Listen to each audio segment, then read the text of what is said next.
Join the new spirit of 76. America's new cause needs you. In 1976, there was a real coming together as a nation. It's more than fireworks, parades, and speeches.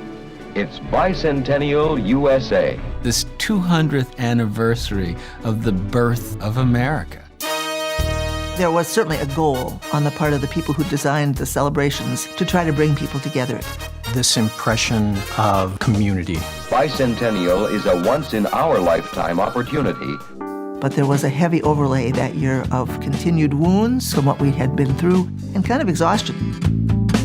It was a period when the Army was in great distress coming out of Vietnam. Freedom Fest was dubbed Minnesota's gift to the Bicentennial. I should not be surprised by the complete and utter erasure of Native people. There was a lot going on. All those things were certainly real and had some impact. Remember when you're seeing those fuzzy images, everybody smiling and waving, having a good time. That was real, but it was also only part of the story.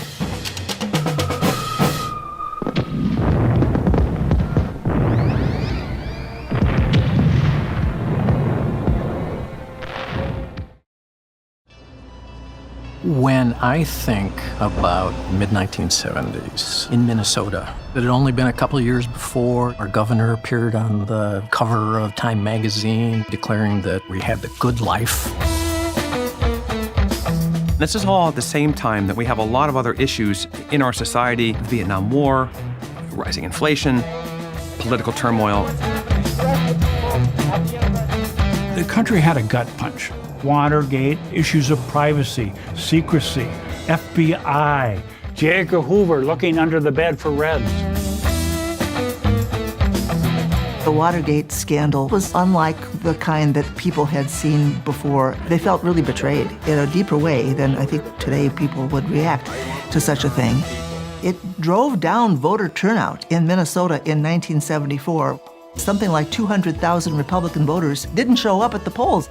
That's how Governor Wendell Anderson won re-election, by carrying all 87 counties. The success of Jimmy Carter speaks to a desire on the part of a lot of Americans for a return to morality in the White House. And the fact that he chose Walter Mondale from Minnesota as his running mate, second time in the 20th century that a Minnesotan was chosen for the ticket.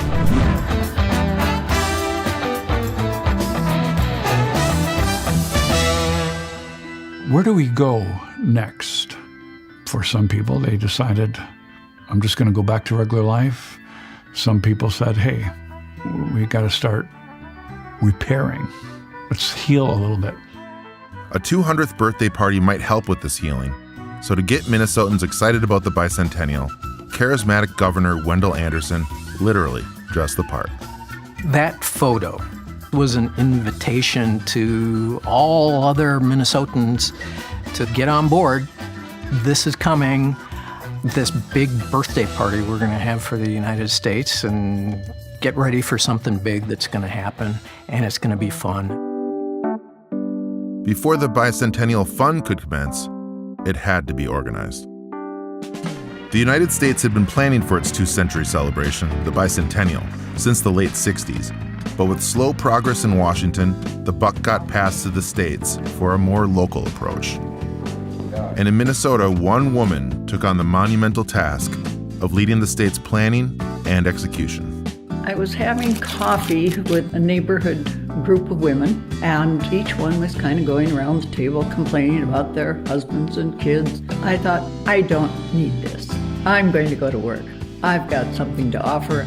In 1975, Governor Anderson appointed Lois Polari to be the executive director of the Minnesota American Revolution Bicentennial Commission, or MARBIC.